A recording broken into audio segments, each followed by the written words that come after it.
The morning sun barely touched the palace walls when Camilla heard the first heavy footsteps echoing through the marble corridors. She sat by her window, brushing her long dark hair, watching the gardens below come alive with color.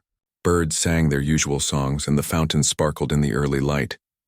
Everything seemed peaceful, just like any other day in the royal palace. But something felt different today. Something in the air made her heart beat a little faster. Camilla was the youngest daughter of King Harold, a kind ruler who loved his people and his family deeply. She had two older sisters who were already married to princes from neighboring kingdoms. Everyone expected Camilla to follow the same path.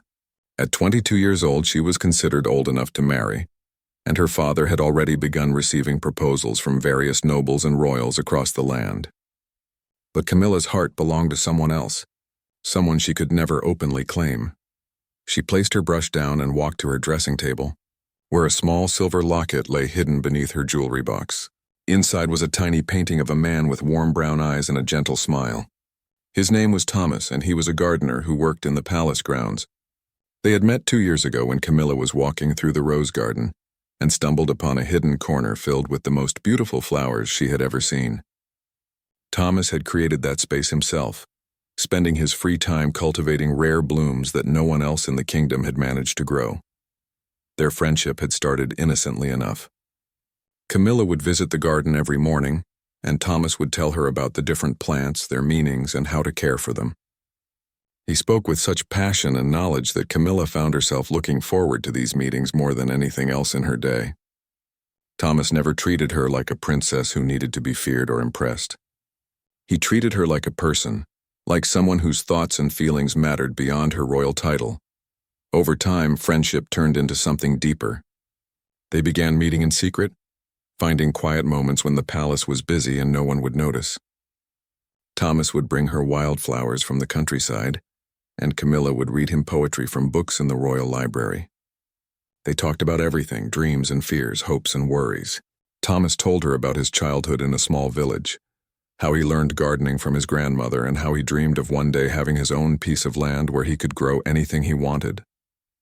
Camilla shared her own fears about being married off to someone she didn't love, about feeling trapped by her royal duties, about wanting a life that felt real and meaningful. 6 months ago, under a full moon in the hidden garden, Thomas had finally gathered the courage to tell Camilla how he truly felt. His hands shook as he held hers, his voice barely above a whisper as he confessed that he had fallen in love with her. Camilla's heart soared because she felt exactly the same way. They kissed for the first time surrounded by jasmine and honeysuckle, and in that moment nothing else in the world mattered. They both knew their love was forbidden. A princess and a gardener could never be together in the eyes of the kingdom, but they decided to hold on to their secret, to cherish whatever time they could steal together. Now as Camilla held the locket close to her chest, she heard those footsteps growing louder. They were not the usual soft steps of her handmaidens or the casual walk of palace servants. These were heavy, purposeful military boots striking the stone floor with authority. Her door suddenly burst open without warning, without the customary knock that even servants always gave.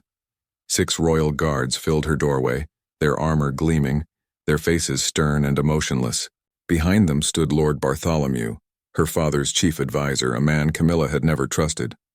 His eyes were cold and calculating, always watching, always judging. He stepped forward with a scroll in his hand, and Camilla instinctively clutched the locket tighter, hiding it in her palm. Lord Bartholomew spoke in a voice that carried no warmth. He informed Camilla that they had orders from the king himself to search her private chambers. They had received information, he said, about inappropriate correspondence and meetings. Camilla's blood ran cold. Someone had discovered their secret. Someone had been watching them. Her mind raced through possibilities. Who could have seen them? They had been so careful, always meeting when the palace was distracted, always making sure no one followed them to the garden. The guards began moving through her room, opening drawers, checking behind curtains, looking under her bed.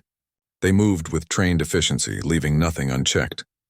Camilla stood frozen in the center of her room, the locket burning in her palm like a hot coal. If they found it, if they saw the painting of Thomas, everything would be confirmed. Her father would be furious. Thomas would be punished, maybe even imprisoned or worse. The thought of him suffering because of their love made her feel sick. One guard approached her dressing table and Camilla's heart nearly stopped. She watched as he picked up her jewelry box, the very box where she usually hid the locket. His rough hands sifted through her necklaces and bracelets. Lord Bartholomew watched the entire scene with those calculating eyes, and Camilla was certain he could hear her heart pounding from across the room.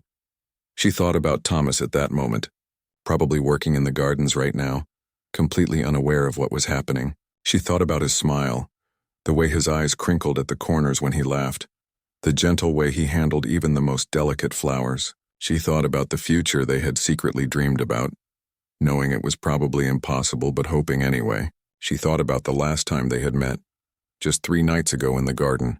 Thomas had held her close and promised that somehow they would find a way to be together. She had wanted so badly to believe him. The guard put down the jewelry box and moved to her wardrobe. Another guard was checking her writing desk, pulling out letters and notes. Camilla tried to remember if she had written anything incriminating, anything that mentioned Thomas by name. She had been careful never to write his name, but sometimes emotions flowed onto paper in ways that logic couldn't control. Lord Bartholomew circled the room slowly, his eyes missing nothing. He paused at her window, looking out at the gardens below, and Camilla wondered if he could somehow see what she saw, the hidden corner where love had bloomed between a princess and a gardener. He turned back to her, his expression unreadable, and announced that the search would continue until they found what they were looking for. Camilla realized in that moment that this was not just a random search. They knew something specific. They were looking for proof of something they already suspected. The question was how much they knew and whether she could protect Thomas from the storm that was about to break over both their lives. The search continued for what felt like hours but was probably only 30 minutes. Camilla remained standing in the center of her room, the locket still hidden in her clenched fist, her palm growing sweaty around the metal. Every sound made her jump. Every time a guard opened something new, her breath caught in her throat. She watched them tear through her life, through her private belongings, through everything that made this room feel like her own safe space. Lord Bartholomew finally spoke again, asking her directly if she had anything to confess. His voice was smooth and dangerous, like a snake preparing to strike. Camilla looked him straight in the eye and said she had nothing to confess because she had done nothing wrong. Her voice came out steadier than she expected, and she felt a small surge of pride at not showing the fear that was eating her alive inside. The chief advisor smiled, but it wasn't a kind smile. He told her that the king had received troubling reports about her behavior over the past months. Someone had seen her sneaking into the gardens at unusual hours. Someone had noticed her spending too much time speaking with palace servants. Someone had observed her acting secretive and distant during royal functions. Lord Bartholomew said these behaviors were unbecoming of a princess, and that the king was deeply concerned about who might be influencing her. Camilla felt anger rising alongside her fear. She had every right to walk in the gardens. She had every right to speak with whoever she wanted. Just because she was a princess didn't mean she had to spend every moment locked away in royal chambers or sitting through boring diplomatic meetings. But she also knew that arguing would only make things worse. So she remained silent, pressing her lips together, refusing to give Lord Bartholomew the satisfaction of seeing her react. One of the guards suddenly called out from near her bookshelf. He had found something tucked between 2 large volumes of poetry. Camilla's heart sank as she watched him pull out a pressed flower, a rare blue rose that Thomas had given her months ago. It was the first gift he had ever given her, and she had kept it safe between the pages of her favorite book. The guard handed it to Lord Bartholomew, who examined it carefully, turning it over in his fingers. Lord Bartholomew asked where such a flower had come from. Blue roses were extremely rare and difficult to cultivate. Only one person in the entire palace had managed to grow them successfully, and that was Thomas, the head gardener's assistant. Camilla felt trapped. If she said Thomas gave it to her, she would be admitting their connection. If she lied and said she found it somewhere, Lord Bartholomew would likely investigate further and discover the truth anyway. She decided to tell a partial truth. She explained that she had asked the gardening staff about rare flowers because she was interested in learning about plants. Thomas had shown her the blue roses and explained how he grew them. When one bloom was damaged by a storm, he offered it to her rather than throwing it away. She said it meant nothing more than a gardener being kind to a member of the royal family who showed interest in his work. Lord Bartholomew studied her face carefully, looking for any sign of deception. Camilla forced herself to maintain eye contact, to keep her expression calm and innocent. Inside, her mind was screaming with worry about what would happen next. The chief advisor finally placed the pressed flower on her dressing table and told the guards to continue searching. Meanwhile, down in the gardens, Thomas was working on a new section near the palace kitchens. He was transplanting some herbs that the cooks had requested, carefully digging around the roots to avoid damaging them. The morning sun was getting warmer and he paused to wipe sweat from his forehead. He thought about Camilla, wondering if she was awake yet, wondering when they might find another safe moment to meet. Thomas had grown up knowing his place in the world. He was the son of farmers who had sent him to work at the palace, hoping he might have a better life than they did.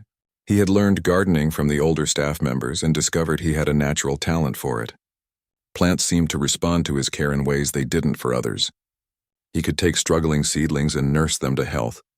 He could convince difficult flowers to bloom when everyone else had given up. When he first met Camilla 2 years ago, he thought she was just another curious noble passing through. She wore simple dresses when she walked in the gardens, nothing that immediately screamed royalty. It wasn't until she mentioned something about her father's expectations that Thomas realized she was one of the king's daughters.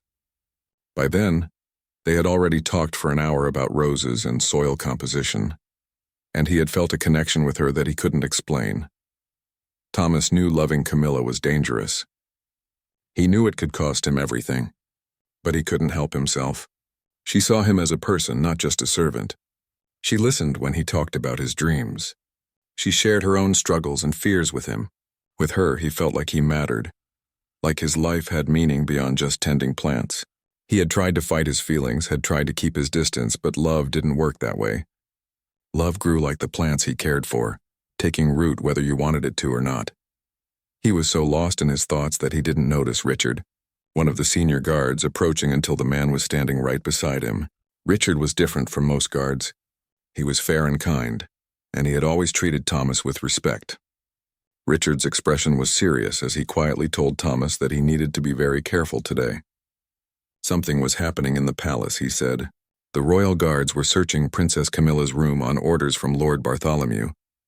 Thomas felt like the ground had dropped out from under him. He asked Richard what they were looking for, trying to keep his voice steady. Richard said he wasn't sure, but he had heard whispers about inappropriate relationships and forbidden connections. He warned Thomas that Lord Bartholomew had been asking questions about palace staff who had contact with the royal family. Richard told him that whatever was going on, Thomas should stay in public areas where people could see him and account for his whereabouts. Thomas thanked Richard, his mind racing with panic. If they were searching Camilla's room, what would they find? He thought about the small gifts he had given her over the months, the flowers, the poems he had carefully written. He thought about the times they had met in the hidden garden, and wondered if someone had seen them despite their precautions. Most of all, he worried about Camilla. What was she going through right now? Was she scared? Was she trying to protect him? Back in Camilla's room, the guards were finishing their search. They had gone through everything, every drawer, every box, every corner. Lord Bartholomew seemed frustrated that they hadn't found more evidence. The pressed blue rose wasn't enough to prove anything serious. It could easily be explained away, as Camilla said, just a gardener being polite. But then one of the guards noticed something. Camilla had been standing in the same spot for the entire search, barely moving, her left hand clenched in a fist. He pointed this out to Lord Bartholomew, who immediately focused his attention on her closed hand. He asked her what she was holding.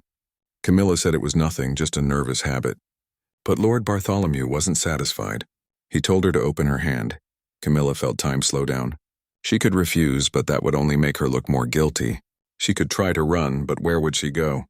The guards were blocking the door. She looked at Lord Bartholomew's cold eyes and realized he already suspected what she was hiding. Someone must have told him about the locket. Someone had betrayed their secret. With shaking fingers, Camilla slowly opened her hand, revealing the silver locket lying in her palm. Lord Bartholomew's eyes lit up with triumph. He reached out and took the locket from her hand before she could react. He opened it carefully, and Camilla watched his expression change as he saw the tiny painting of Thomas inside. Everything went very quiet. The guard stopped moving. Lord Bartholomew stared at the painting, then at Camilla, then back at the painting. Finally, he spoke in a voice filled with satisfaction and barely concealed disgust. He said he had found exactly what he was looking for. He said this was proof of an inappropriate attachment, proof that Princess Camilla had been secretly involved with a common servant, proof that she had brought shame upon the royal family. Camilla felt tears burning in her eyes but refused to let them fall. She would not give Lord Bartholomew the satisfaction of seeing her cry. She lifted her chin and asked what he intended to do now. The chief advisor smiled that cold smile again and said the king would be informed immediately. He said decisions would be made about how to handle this situation. He said consequences would follow for everyone involved. As the guards prepared to leave, Lord Bartholomew kept the locket, holding it like a trophy. He told Camilla to remain in her room until her father summoned her. She was not to speak to anyone, not to send any messages, not to leave for any reason. Guards would be posted outside her door to ensure she followed these orders. After Lord Bartholomew and the guards left, Camilla collapsed onto her bed, her legs no longer able to hold her weight. The room that had always been her sanctuary now felt like a prison. She could hear guards taking positions outside her door, their armor clinking as they settled into place. The reality of her situation crashed over her like a cold wave. Her secret was out. The locket was gone. Thomas was in danger. She buried her face in her pillow, finally allowing the tears to come. Not tears of self-pity, but tears of fear for what would happen to Thomas. In the kingdom's eyes, he had committed a terrible crime by daring to love someone so far above his station. The punishment for a servant who crossed such boundaries could be severe. He could be whipped, imprisoned, exiled from the kingdom, or worse. The thought of Thomas suffering because he had loved her made Camilla feel physically ill. She tried to think clearly through her panic. Who had betrayed them? Who had been watching closely enough to know about the locket? Camilla ran through everyone who had access to her room. Her handmaidens were loyal and had served her family for years. The servants who cleaned her chambers were always busy and barely looked at her personal belongings. Then she remembered something that made her stomach turn. 3 weeks ago, Lady Margaret, one of the Queen's ladies-in-waiting, had unexpectedly visited Camilla's room. She claimed she was looking for a book to borrow, but she had seemed nervous and kept glancing around the room. Lady Margaret was known to be close to Lord Bartholomew. Some servants whispered that she reported palace gossip to him in exchange for favors and influence. Camilla should have been more careful that day. Had Lady Margaret seen her hiding the locket? Had she noticed the way Camilla's eyes kept drifting to the window that overlooked the gardens where Thomas worked?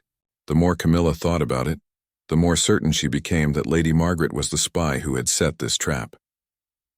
Down in the gardens, Thomas tried to continue working, but his hands shook as he pruned the herb plants. Richard's warning kept echoing in his mind. Other gardeners moved around him, focused on their own tasks, completely unaware of the storm brewing in the palace above. Thomas wanted to run to Camilla's window, to find some way to reach her and make sure she was safe. But Richard had been clear. He needed to stay visible, to act normal, to give them no reason to suspect him of anything. An hour passed, then 2. The sun climbed higher in the sky and the garden grew warm with midday heat. Thomas was moving water barrels when he saw Lord Bartholomew emerge from the palace with 4 guards. His heart stopped. They were walking directly toward him. Other gardeners noticed and slowly stepped back, sensing trouble. Thomas set down the barrel he was carrying and straightened up, trying to prepare himself for whatever was coming. Lord Bartholomew stopped a few feet away, studying Thomas with those calculating eyes. He asked Thomas how long he had been working at the palace. Thomas answered clearly that he had been there for 6 years, since he was 16 years old.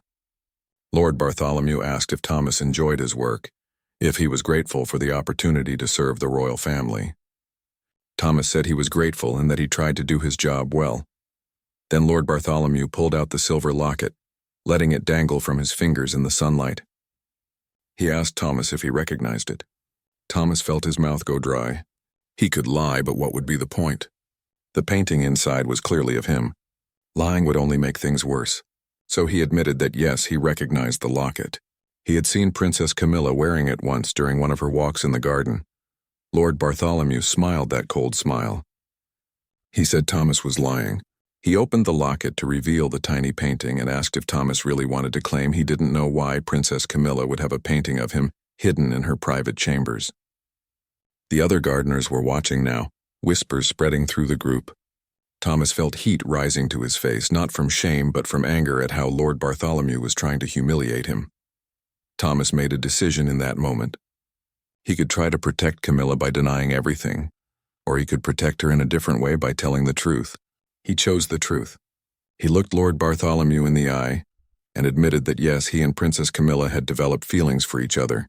He said they had talked many times over the past 2 years, that they had become friends and that friendship had grown into something deeper. He said Camilla was the kindest, most genuine person he had ever met, and that he would never apologize for loving her. The guards immediately grabbed Thomas by his arms. Lord Bartholomew's face darkened with anger at Thomas's boldness. He declared that Thomas had committed a crime against the crown by pursuing an inappropriate relationship with a princess. He said Thomas had manipulated and deceived a member of the royal family. Thomas started to protest, to say that he had never manipulated anyone, that their feelings were real and mutual. But the guards dragged him away before he could finish speaking. They took Thomas through the palace corridors, past servants who stopped their work to stare, past nobles who whispered behind their hands. Thomas kept his head up, refusing to look ashamed. He knew he hadn't done anything wrong. Loving someone wasn't a crime, even if society said it was impossible because of their different stations in life. As they passed near Camilla's chambers, Thomas looked up at her window, hoping she might be watching, hoping she could see that he wasn't giving up. Inside her room, Camilla did see. She had been standing by her window for the past hour, watching the gardens, her heart sinking when she saw Lord Bartholomew approach Thomas. She saw them talking, saw the locket being shown, saw Thomas's face as he spoke. Even from this distance, she could see his courage. When the guards grabbed him, Camilla pressed her hand against the window glass, wishing she could break through and run to him. As they dragged him past below, Thomas looked up and their eyes met for just a moment. In that brief glance, Camilla saw love and determination. Thomas was trying to tell her not to give up. Guards knocked on Camilla's door shortly after. They informed her that the king wanted to see her immediately. Camilla took a deep breath, wiped her face, and tried to compose herself. She knew this meeting would determine both her future and Thomas's. She needed to be strong, needed to fight for what they had, even if the whole world thought it was wrong. The walk to her father's private study felt endless. The guards escorted her through familiar corridors that now felt strange and hostile. Servants lowered their eyes as she passed, clearly aware of the scandal. Camilla wondered how quickly gossip traveled through the palace walls. By nightfall, everyone in the kingdom would probably know that Princess Camilla had fallen in love with a gardener. King Harold was standing by the window when Camilla entered. He didn't turn to look at her immediately. The silence stretched between them, heavy and painful. This was the man who had taught her to ride horses, who had read her bedtime stories when she was little, who had always treated her with love and patience. Now he stood rigid and distant, and Camilla felt the gap between them like a physical thing. Finally, the king turned. His face looked tired and older than Camilla remembered. He held up the locket, the silver catching the light. He asked her if it was true, if she had really been secretly involved with a palace gardener. His voice wasn't angry, just sad and disappointed, which somehow felt worse than rage would have been. Camilla decided to follow Thomas's example and tell the truth. She confirmed that yes, she and Thomas had grown close over the past 2 years. She explained how they met, how their friendship developed, how they fell in love. She told her father that Thomas was intelligent, kind, hardworking, and honorable. She said he treated her like a person, not just a princess, and that being with him made her feel truly seen and understood for the first time in her life. King Harold listened without interrupting. When Camilla finished, he sat down heavily in his chair. He told her he was deeply disappointed. He said she had been raised to understand her responsibilities, to know that royal marriages were about alliances and duty, not personal feelings. He said her actions had put the entire family in a difficult position. Other kingdoms would hear about this scandal, and it would affect her sister's marriages and the kingdom's reputation. Camilla felt anger rising. She asked her father if her happiness meant nothing, if she was just a piece on a chessboard to be moved around for political gain. She asked him if he had married her mother for love or for duty. The king's expression softened slightly at the mention of Camilla's mother, who had passed away 5 years ago. He admitted that he had been fortunate enough to both love his queen and fulfill his duty through their marriage. But he said Camilla's situation was different because Thomas had no title, no wealth, no political connections that could benefit the kingdom. Camilla pointed out that love itself should have value. She asked what kind of kingdom they were building, if royal children were condemned to loveless marriages for the rest of their lives. She reminded her father that he had always taught her to be kind and fair to everyone, regardless of their station. How could those lessons be true if love itself was forbidden to cross social boundaries? King Harold looked at his daughter with a mixture of sadness and something that might have been admiration for her courage. He told her that the world was not as simple as she wanted it to be. Rules and traditions existed for reasons, even if those reasons sometimes felt cruel. He said that as king, he had to think about the stability of the entire kingdom, not just the happiness of one person, even if that person was his beloved daughter. Camilla felt tears threatening again but fought them back. She asked her father what would happen to Thomas. The king's expression grew even more troubled. He said Thomas had been arrested and was currently being held in the palace detention chambers. Lord Bartholomew was calling for harsh punishment, suggesting that Thomas be publicly whipped and then exiled from the kingdom as a warning to other servants who might develop inappropriate attachments to nobles. Camilla's blood ran cold. She immediately dropped to her knees before her father, begging him to spare Thomas. She said none of this was his fault, that if anyone should be punished, it should be her. Thomas had done nothing wrong except return the feelings she had expressed first. She pleaded with her father to be merciful, to remember that Thomas was a good person who had served the palace faithfully for 6 years. She promised she would never see Thomas again, would marry whoever her father chose, would do anything he asked, if only he would spare Thomas from punishment. The king looked down at his daughter kneeling before him and felt his heart breaking. He had always known this day might come, the day when duty and love would clash. He helped Camilla to her feet and told her that he would consider what she said. He needed time to think, to consult with his advisors, to figure out a path forward that wouldn't completely destroy either his daughter's happiness or the kingdom's stability. He asked Camilla to return to her room and wait for his decision. As guards escorted Camilla back, she felt numb. She had never seen her father look so burdened. She realized that being king meant constantly making impossible choices between what was right and what was expected. But understanding his position didn't make her feel any better about her own situation or Thomas's fate. In the detention chambers beneath the palace, Thomas sat on a cold stone bench in a small cell. He had been stripped of his gardening clothes and given plain prison garments. The room was damp and dark, with only a small window high on the wall letting in a thin stream of light. He could hear other prisoners in nearby cells, their coughs and muttered conversations echoing off the stone walls. Thomas thought about Camilla constantly. Was she safe? Had they punished her too? He hoped she wasn't blaming herself for his arrest. If he could go back and change things, he wouldn't. Every moment with Camilla had been worth this. He had lived 22 years feeling invisible and unimportant. She had made him feel like he mattered. She had seen value in him that no one else had bothered to look for. Those 2 years of secret meetings, stolen conversations, and hidden love had given him more joy than anything else in his entire life. The cell door suddenly opened, and Thomas looked up expecting guards. Instead, Richard entered carrying a tray of food. The older guard glanced back to make sure no one was watching, then quickly spoke in a low voice. He told Thomas that the palace was in chaos. Some nobles were calling for severe punishment, saying examples needed to be made. Others, surprisingly, were arguing for mercy, saying young love shouldn't be a crime. Richard said the king seemed torn and hadn't made a final decision yet.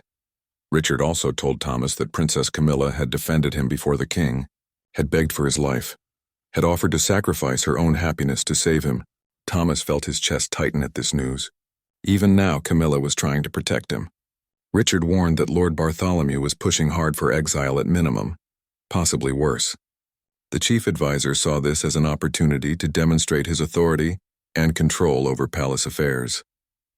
Richard advised Thomas to be ready for anything and to keep his dignity no matter what happened. After Richard left, Thomas lay back on the hard bench and stared at the ceiling. He thought about the first time he had seen Camilla in the garden. She had been wearing a pale blue dress and had stopped to smell a rose. He remembered thinking how naturally she moved, how she seemed to actually notice the beauty around her rather than just walking through it. Most nobles treated gardens like pretty backgrounds for their conversations, but Camilla had truly appreciated the work and care that went into creating that beauty. Meanwhile, in another part of the palace, Queen Eleanor, King Harold's sister, was having a private conversation with her brother. Eleanor was known for being wise and practical, and the king trusted her judgment. She told Harold that he was facing a decision that would define his reign. If he punished Thomas harshly and forced Camilla into a loveless marriage, he might maintain traditional order, but would break his daughter's spirit. If he showed mercy and allowed the relationship, he might face criticism from conservative nobles, but would demonstrate that even kings could evolve and show compassion. Queen Eleanor reminded Harold that times were changing. Other kingdoms had recently begun allowing nobles to marry for love rather than just duty. Some had even started questioning whether strict class divisions made sense in a modern world. She pointed out that Harold had always prided himself on being a progressive ruler who cared about his people's welfare. This was a chance to prove that philosophy extended to his own family. King Harold listened carefully. He admitted to his sister that he had been lying awake at night thinking about his late wife. She had been a princess from a neighboring kingdom, and their marriage had been arranged by their parents. But they had been lucky enough to genuinely fall in love. Harold said he had watched Camilla grow up into a woman who was kind, intelligent, and strong-willed. She had never been interested in shallow pleasures or court gossip. She read constantly, asked thoughtful questions, and treated everyone from nobles to servants with equal respect. If such a woman had chosen to love a gardener, perhaps there was something special about that gardener that others were missing. Queen Eleanor smiled and told her brother she thought he already knew what the right decision was. He just needed the courage to make it. Harold admitted that he was afraid of what other nobles would say, afraid of setting a precedent that would create chaos in the kingdom's marriage traditions. But Eleanor reminded him that courage meant doing what was right even when it was difficult and unpopular. While these discussions happened in the upper levels of the palace, Lady Margaret was meeting with Lord Bartholomew in his private chambers. She was congratulating herself on successfully exposing the princess's secret relationship. Lord Bartholomew promised her a position as the Queen's chief lady-in-waiting once this situation was resolved. But he also warned her that they needed to ensure the punishment was severe enough to discourage any other servants from similar behavior. Lord Bartholomew was particularly concerned because he had learned that some younger nobles and servants were actually sympathetic to Camilla and Thomas. They saw it as a romantic story rather than a scandal. He worried this sympathy might grow and undermine the social order he worked so hard to maintain. In his view, everyone had their place in society, and crossing those boundaries led to chaos. He saw Thomas as dangerous not because he was a bad person, but because he represented the possibility that anyone could rise above their station through personal merit or love, rather than following established rules. Back in her room, Camilla had a visitor. Her eldest sister, Princess Catherine, had convinced the guards to let her through. Catherine embraced Camilla tightly, telling her she had heard everything. Catherine said she understood because she too had once loved someone inappropriate before being married off to her prince. She had learned to accept her duty, but she admitted she had never forgotten that first love. She told Camilla to prepare herself for whatever decision their father made, and promised to support her no matter what happened. Catherine also brought information. She said there were actually many people in the palace who supported Camilla, more than she might think. Several servants had approached Catherine privately to say they thought the relationship between Camilla and Thomas was beautiful. Some younger nobles had started circulating a petition, asking the king to show mercy.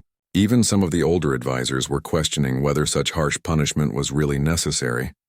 This news gave Camilla a small spark of hope.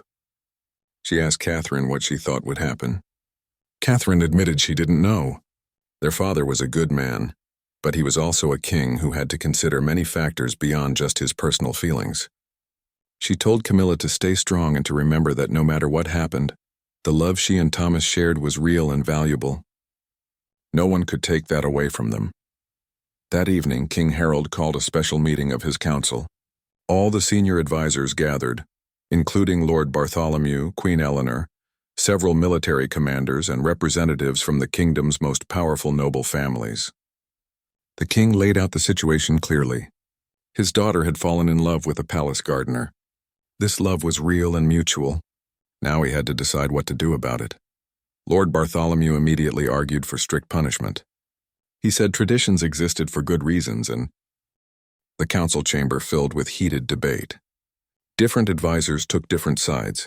Some agreed with Lord Bartholomew that tradition must be maintained at all costs.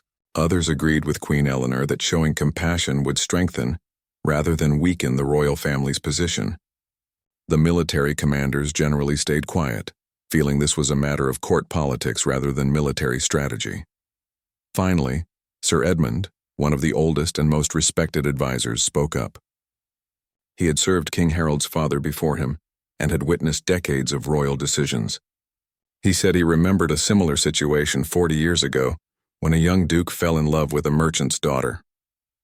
The old king had forbidden the match and forced the duke to marry a noble lady. The duke had grown bitter and resentful, eventually becoming a troublesome advisor who undermined royal decisions. Sir Edmund suggested that perhaps there was wisdom in finding a middle path that honored both tradition and human happiness. King Harold asked Sir Edmund what kind of middle path he envisioned. The old advisor proposed that Thomas be tested. If he was truly worthy of loving a princess, he should be given an opportunity to prove himself through service to the kingdom. Perhaps he could be sent on a difficult mission or assigned an important project. If he succeeded, it would demonstrate that his worth came from his character and abilities, not just his title. Then, if the king chose to grant permission for the marriage, it would be based on merit rather than simply breaking tradition. Several advisors nodded thoughtfully at this suggestion. It provided a way forward that didn't completely abandon tradition, but also didn't destroy young love. Lord Bartholomew objected, saying it was still setting a dangerous precedent. But Queen Eleanor pointed out that throughout history, exceptions had always existed for exceptional circumstances. The key was not whether exceptions were made, but how and why they were made. King Harold sat quietly, considering everything he had heard. Finally, he announced that he would sleep on the decision and announce his judgment the following day. The council was dismissed and the king retired to his private chambers.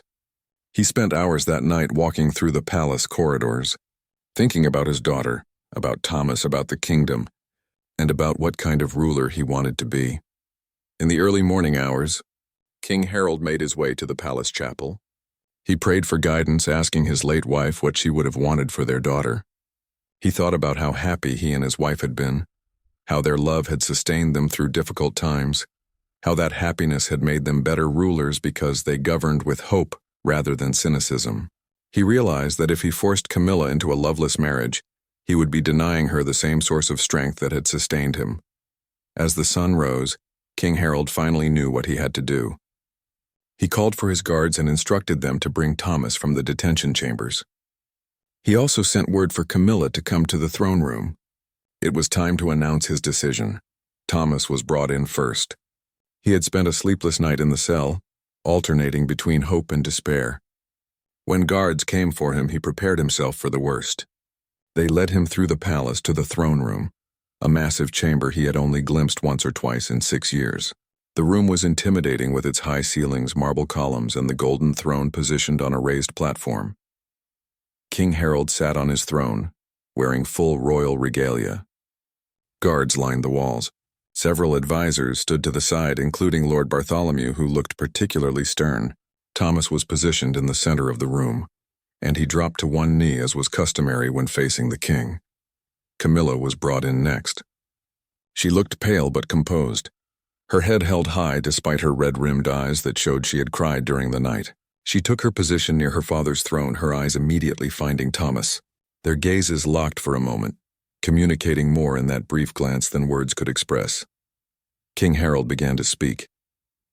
His voice carried authority but also warmth. He acknowledged that the situation before him was difficult and unprecedented.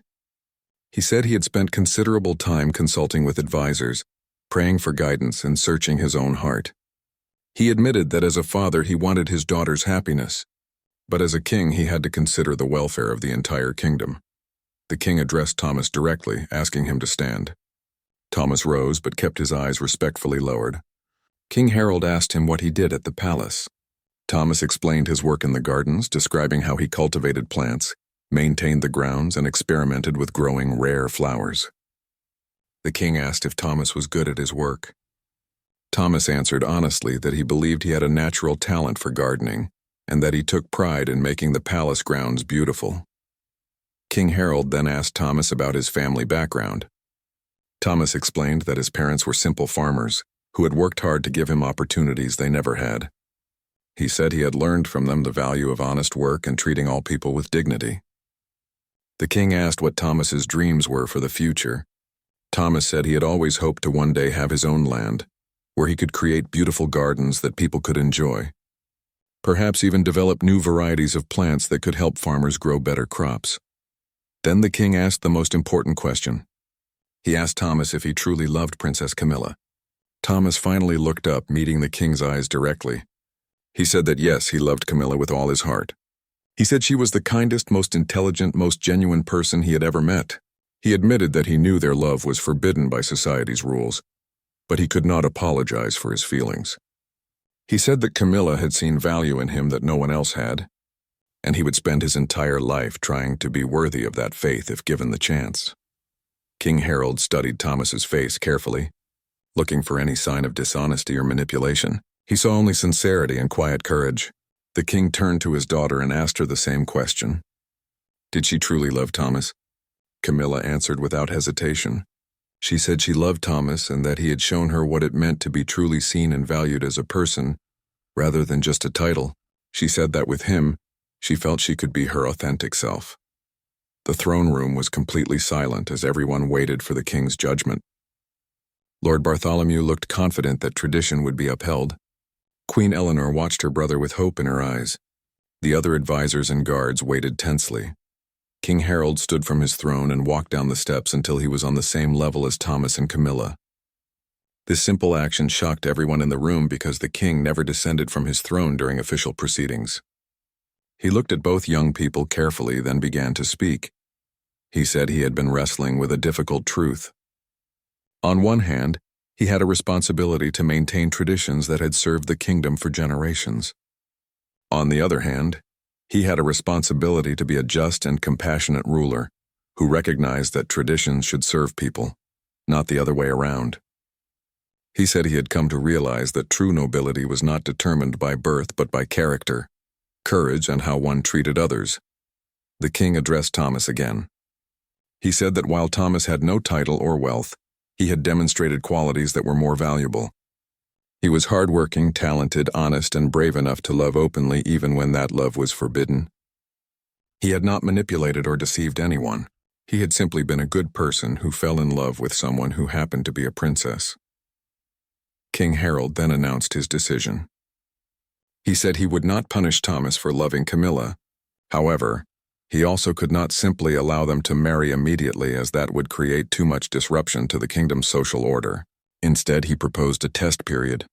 Thomas would be given a special commission from the crown. He would be sent to the southern provinces where severe drought had damaged crops and threatened starvation. Thomas would work with local farmers to help them improve their growing techniques and hopefully save the harvest. The king explained that this mission would take approximately 1 year. If Thomas succeeded in helping the southern provinces, he would be granted the title of Royal Agricultural Advisor and given land of his own. At that point, he would have enough status that marriage to a princess, while still unusual, would not be completely unthinkable. The king said this arrangement would give Thomas a chance to prove his worth through service to the kingdom, not through birthright but through merit and accomplishment. King Harold looked at both Thomas and Camilla. He asked if they could wait 1 year, if their love was strong enough to endure separation and uncertainty. He warned them that the mission would be difficult and that there was no guarantee of success. But if they truly believed in their love, this was the path he was offering them. Thomas and Camilla looked at each other. A year apart would be painful, but it was infinitely better than permanent separation. Thomas dropped to one knee again and thanked the king for his mercy and wisdom. He swore that he would succeed in this mission or die trying.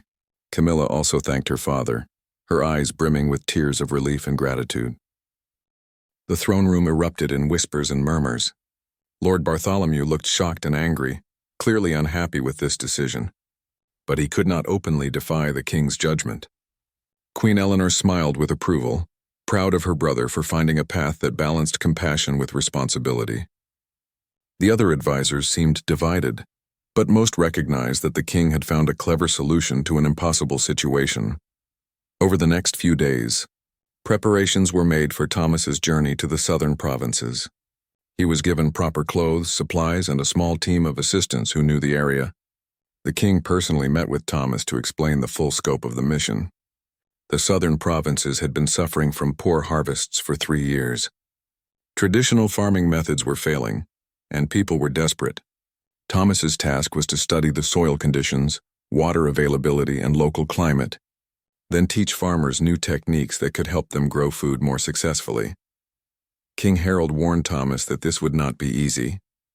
The southern farmers were suspicious of outsiders, especially ones sent from the palace. They had been promised help before by other nobles who had done nothing useful. Thomas would have to earn their trust while also dealing with difficult growing conditions. The king said he was sending Thomas because he genuinely believed Thomas had the knowledge and character to succeed, where others had failed. Camilla was allowed one private meeting with Thomas before he left. They met in the hidden garden where they had first fallen in love, surrounded by the roses and flowers Thomas had carefully cultivated. The autumn air was crisp and leaves were beginning to turn gold and red. They sat on a stone bench holding hands, trying to memorize every detail of each other's faces. Thomas promised Camilla that he would return successful.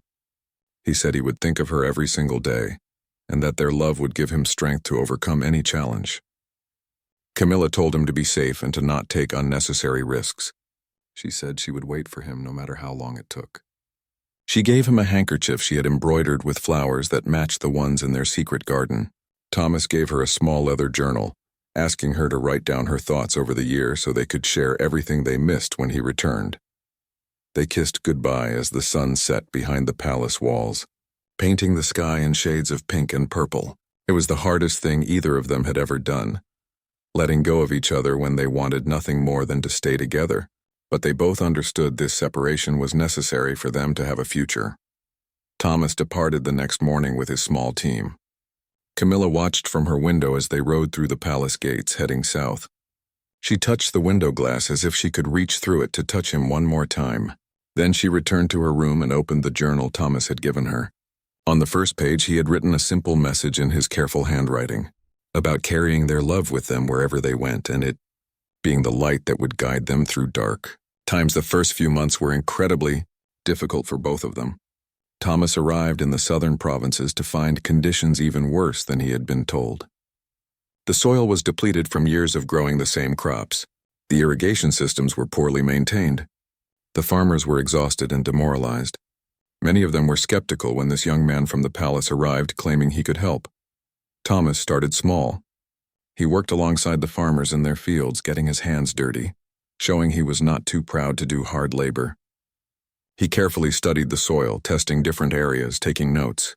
He talked to the oldest farmers who remembered when the land had been more productive. Slowly, he began to understand the problems. The land needed crop rotation, better water management, and certain plants that could restore nutrients to the soil. He introduced new techniques gradually, convincing a few farmers to try experimental plots. When those plots showed improvement, other farmers began to pay attention. Thomas also worked to repair and improve the irrigation systems, using knowledge he had gained from managing water flow in the palace gardens. He was patient, explaining why each change would help, listening to the farmers' concerns and adapting his plans to fit their reality. Back at the palace, Camilla threw herself into her studies and royal duties. She attended every council meeting she was allowed to attend, learning about how the kingdom was governed. She worked with charitable organizations that helped the poor. She studied agriculture and economics, wanting to understand the challenges Thomas was facing. Every night she wrote in the journal, filling pages with her thoughts, hopes, and love for Thomas.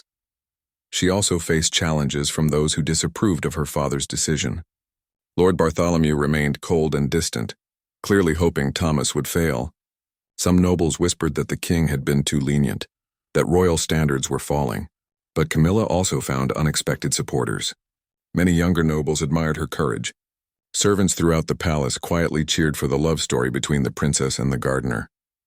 She received letters from common people across the kingdom, expressing their hope that Thomas would succeed. After 6 months, the first real results from the southern provinces began to arrive. The experimental plots were showing significant improvement. Crops that had failed for years were growing successfully. Farmers who had been skeptical were now asking Thomas for advice. Word spread throughout the region that the young man from the palace actually knew what he was doing and genuinely cared about helping people rather than just completing an assignment. King Harold received regular reports about Thomas's progress. The reports described how Thomas worked from dawn until dark, how he treated even the poorest farmers with respect, how he was teaching children about plants and soil. The king was impressed. He called Camilla to his study one evening and shared the latest report. He told his daughter that Thomas was proving himself to be exactly the kind of person Camilla had claimed he was. The final months of the year brought both challenges and triumphs. A late-season storm threatened to destroy some of the improved crops, but Thomas's better drainage systems prevented major damage. Several farmers who had been resistant to change finally agreed to try the new methods. By harvest time, the southern provinces produced more food than they had in 5 years. It was not a complete solution to all their problems, but it was significant progress that gave people hope. When Thomas returned to the palace, he looked different. A year of hard work under the southern sun had tanned his skin and strengthened his body. His clothes were worn from travel, but his eyes shone with accomplishment and confidence. He carried with him letters from dozens of farmers thanking him for his help, testifying to his character and abilities. King Harold held a public ceremony in the throne room to acknowledge Thomas's success. The room was packed with nobles, advisors, servants, and even some of the southern farmers who had traveled to the capital to speak on Thomas's behalf. The king formally granted Thomas the title of Royal Agricultural Advisor and awarded him a parcel of land on the edge of the capital where he could establish his own gardens and continue developing new farming techniques. Then, the king announced what everyone had been waiting for. He declared that Thomas had proven himself worthy through service and character. He gave his blessing for Thomas and Camilla to marry if they still wished to do so. The throne room erupted in cheers from most present, though Lord Bartholomew and a few conservative nobles remained stone-faced. Camilla ran down from her position near the throne, all royal dignity forgotten in her joy. Thomas met her halfway, and they embraced in front of everyone. After a year apart, holding each other felt like coming home. They both had tears streaming down their faces as they held each other tight, hardly believing this moment was real. The wedding took place a month later in the palace gardens, the same gardens where Thomas had worked for 6 years and where he and Camilla had fallen in love. It was smaller than typical royal weddings, but it was filled with genuine joy. Nobles attended alongside farmers from the southern provinces, palace servants, and common people from the capital. Queen Eleanor stood beside King Harold, both watching with happy tears as the priest blessed the union. Thomas and Camilla spoke their vows under an arch of roses, blue ones that Thomas had cultivated himself. They promised to love and support each other through whatever challenges life brought. When they kissed as husband and wife, the entire garden erupted in celebration. Even some of the nobles who had initially opposed the marriage found themselves moved by the genuine love between the couple. That evening, as the celebrations continued, King Harold took a quiet moment with his daughter. He told Camilla that he was proud of her courage in following her heart.